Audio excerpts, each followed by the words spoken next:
Robots in disguise. Hi, what's up everybody? JC, and I'm back at the review table today, and on the table I've got the new Transformer Siege Astrotrain figure from Hasbro. So hopefully you'll join me as we take a closer look at it right now.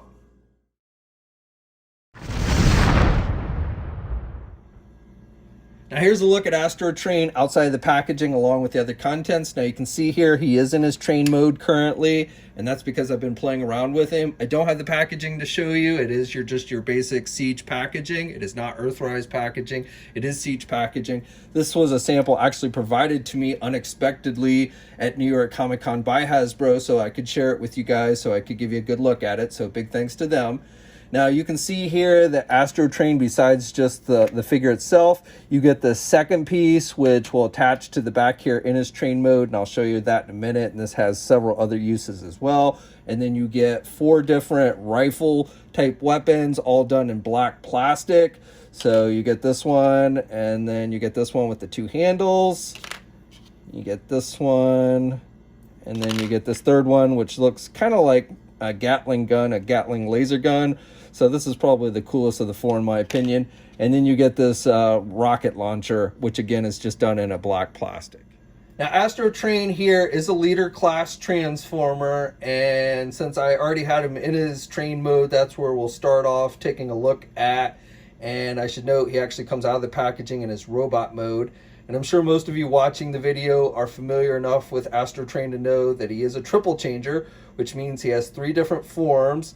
He's actually one of the original Decepticon triple changers, him and Blitzwing, and he transforms from a robot to a train and to a space shuttle. And again, right now I have him in his train mode, and I do have the weapon attachments plugged into him, which you can actually put on various places in his train mode. Now that back piece again is removable. It's actually, kind of a second train car. So I'll take that off in just a second, but I wanted to give you a nice up close look at it first.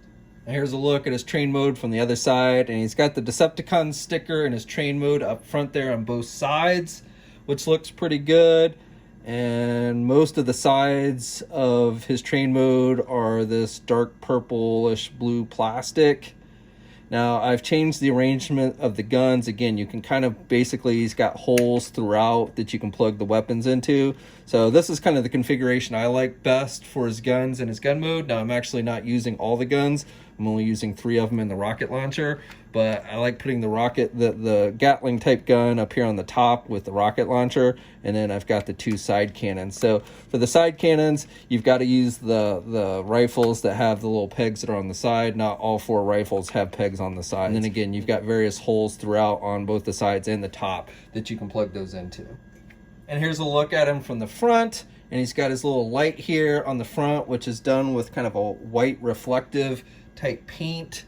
And then he's got his little smokestack here. It's pretty small, but he's got that in the front, and you can see he's got wheels and stuff. And you do actually have, working wheels in his train mode, and they do actually look kind of like train wheels, so that's kind of cool. So you got these 4 in the midsection. You got the 2 up here. They're just plastic. And then this back piece, which again is removable, also has working type wheels. And because of that, it actually rolls pretty good on a hard surface. Now I'm going to go on and remove this back piece. So the back piece has these 3 pegs that stick out, and these actually turn. And then he's got these jets, which are really made more for his space shuttle mode. But you just plug those little 3 pegs into those holes there, and it forms the second car. But I actually think it looks pretty good without that. It looks more like the original G1 toy when you don't have that back piece connected. Now with this back piece, you've got wheels on both the bottom and the top, and that's due to the various uses that you can do with this thing. And when you have it in the train mode, you can also kind of use it as a storage car, a weapons transport almost, so you can actually stick his weapons in there, or at least 2 of them. Actually, just to update on as far as storing the weapons in this thing, you can actually, they've made it so you can actually store all the weapons. You can actually plug these cannons into these holes on the side using the side pegs, and then plug the other 2 cannons in here and the missile launcher in there as well. And then what you want to do is you just fold it up like that and close it up, and it will actually store all the weapons in there. Now in his train mode, when you have both pieces attached, he is about, I would say roughly, if you count to this back piece, 11 inches. And then his height at his highest point is right about 2 inches. The main body only comes up to maybe about 1 3/4 inches. And then the main body without the extra piece attached to it comes out to about just a little bit over 7 inches in length. Okay, so I've quickly transformed him back in his robot mode, which is again how he comes out of the packaging. I will walk you through the transformations, which the order the instructions have them as you go from robot mode to space shuttle mode to train mode. So we'll end up back in the train mode and I'll walk you through that in a minute. But I want to go on and show you him in his robot mode first. And this looks very true to the original G1 for the most part. The head sculpt is dead on to me from what I remember of the G1 and seeing in the cartoon and everything. You've got the yellow on the forehead, and you've got the metallic silver on the faceplate, and you've got the purple type of helmet, and he's got the red eyes. So I think that looks all really good. And then, you know, the midsection, the chest section looks pretty good here. So you've got the red and the purple down here, which I like. And then the rest of his chest is just done with gray plastic, which all looks pretty good. Same with the arms. You do have some purple on the sides of the arms. And of course you've got the wings in the back there.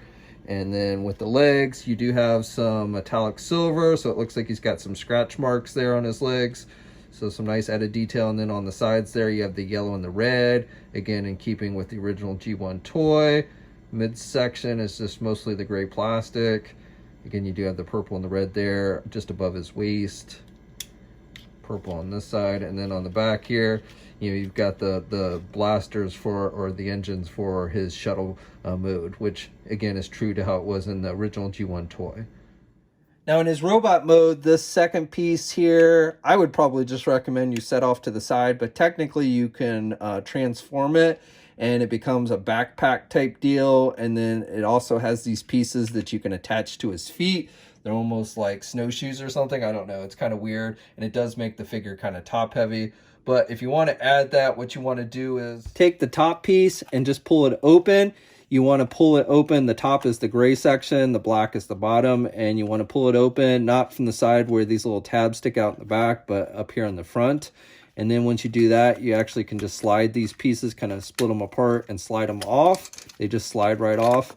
And then what you want to do is open up the sides of this thing and then take this piece, and it's on a swivel type joint, and you just rotate it around and push it forward like that. And then you reattach the side pieces. Now this is a backpack. And then you can take the figure, and you've got the engines from his shuttle mode, and you take the little tabs there and you just match them up. And then it plugs in again like a backpack. And it does rotate. I guess you can put weapons in here. You could store weapons in here because you can plug the guns in those little holes. And then you take these pieces, and again, these form some kind of snowshoe or something. Again, that's what it kind of reminds me of. And it gives them a little extra. They stick out farther than his normal feet.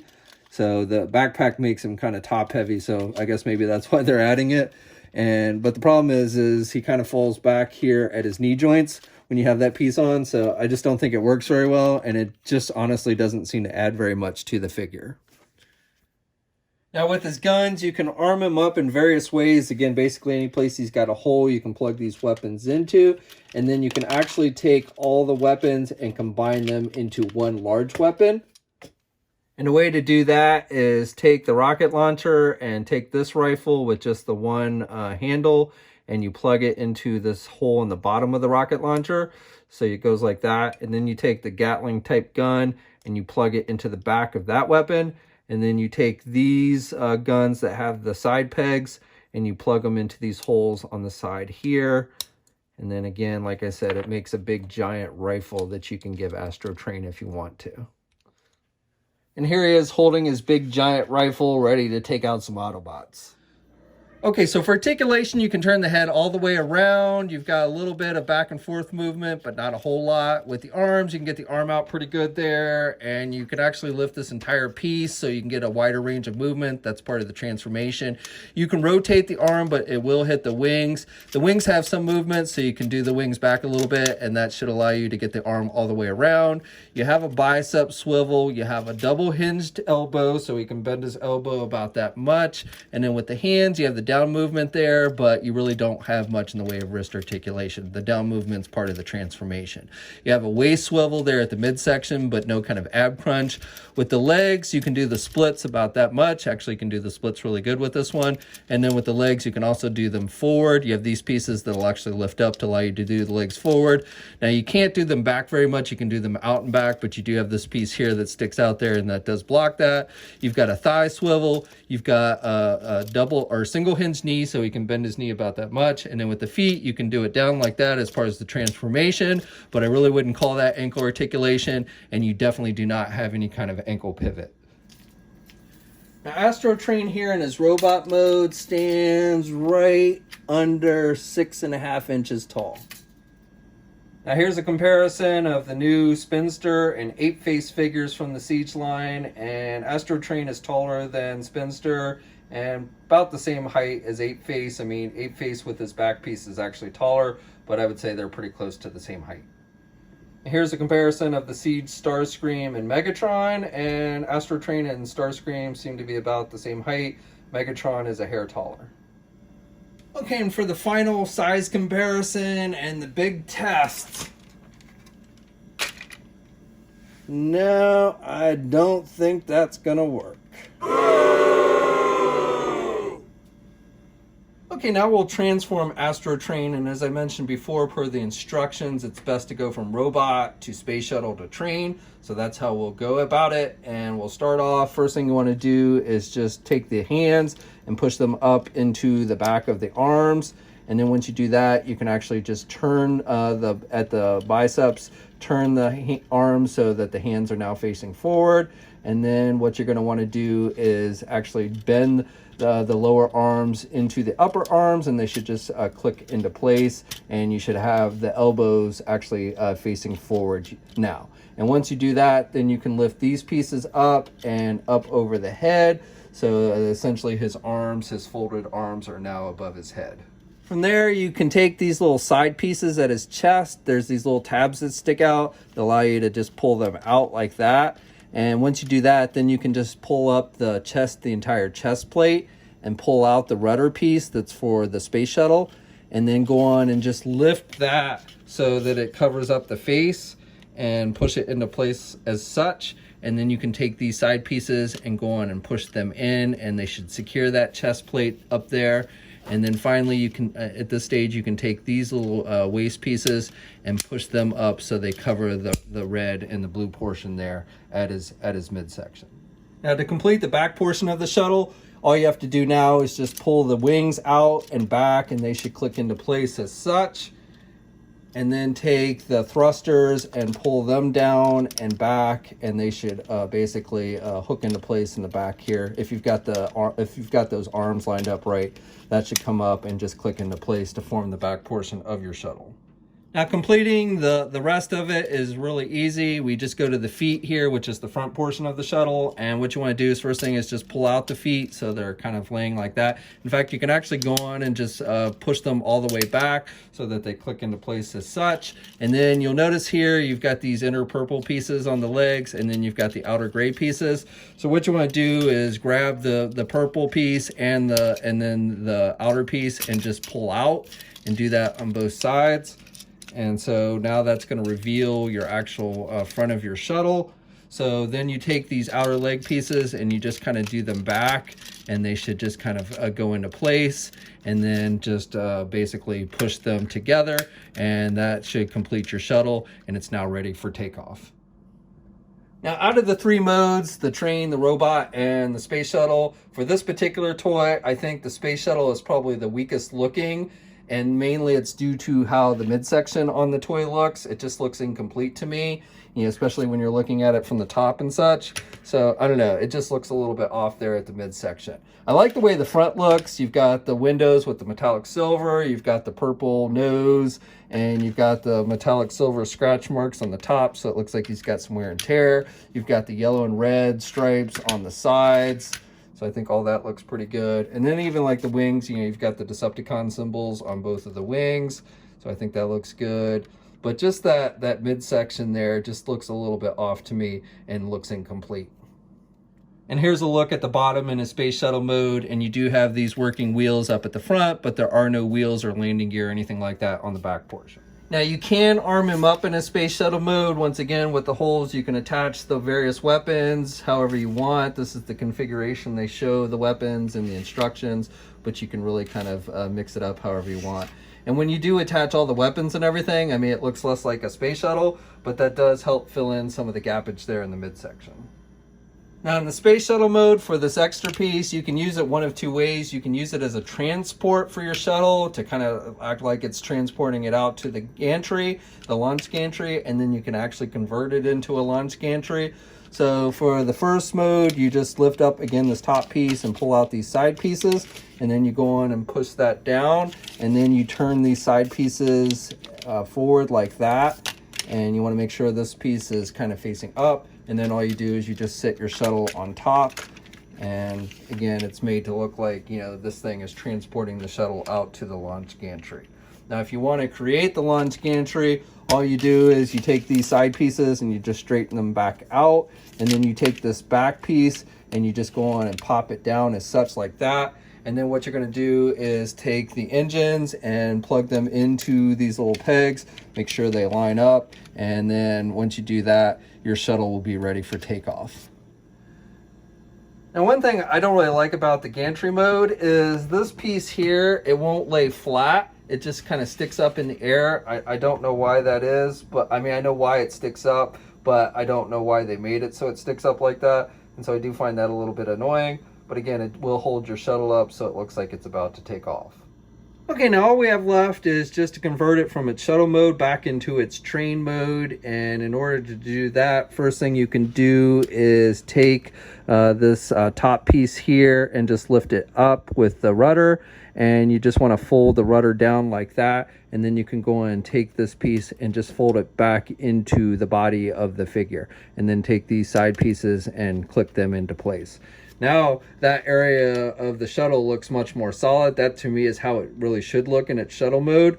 Of course, now you've got the back area where the face is now showing, but it would be nice if they could have made it so the entire area was kind of filled in like that for the shuttle mode. But anyway, next up, what you want to do is you can go and take the front piece and split it open like that and pull these out as such. And then you can also take the front nose cone and just split it apart. And then you're going to take the front of the shuttle and you're actually going to flip these pieces around so that they're facing that way. And do that for both of them.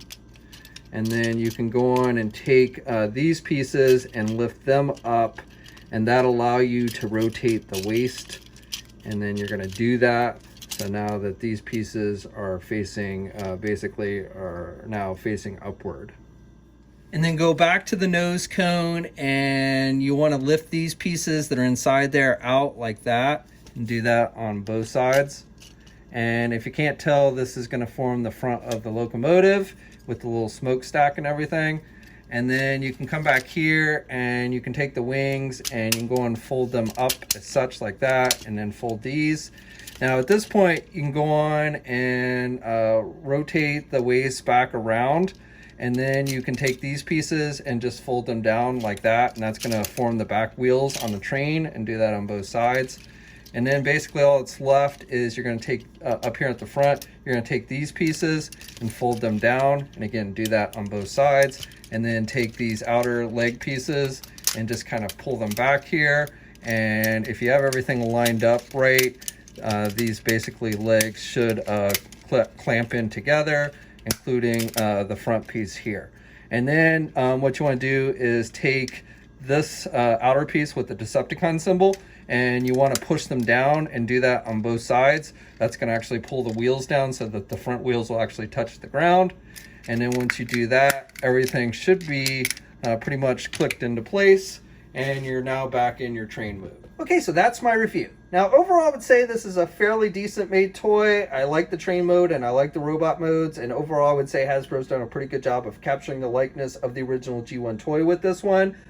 However, I would say the Space Shuttle mode is my least favorite looking mode for this toy, and being that the Space Shuttle is my favorite mode overall for Astrotrain, that is a little bit disappointing. Now, this wave has started to see a limited release, I believe. I've started to see reports of people finding the 5th wave of Siege toys, which should include Astrotrain. Now, this is also going to be available at places like Megalopolis and Big Bad Toy Store, so you might want to support them. But, you know, I'd love to hear your thoughts. What do you think about Astrotrain? Let me know in the comments section below. And, you know, like the video if you're so inclined. And I'll just leave it at that. And until next time, guys, I'll catch you later. Hey, thanks for watching today's video, and be sure to subscribe to the channel if you haven't already, and hit that bell notification so alerted every time I upload a new video. And be sure to head over to the Toy News International and Marvelous News message boards communities. It's a great place to talk toys and win cool contests like $100 store credits to Big Bad Toy Store. And remember, action figures are great.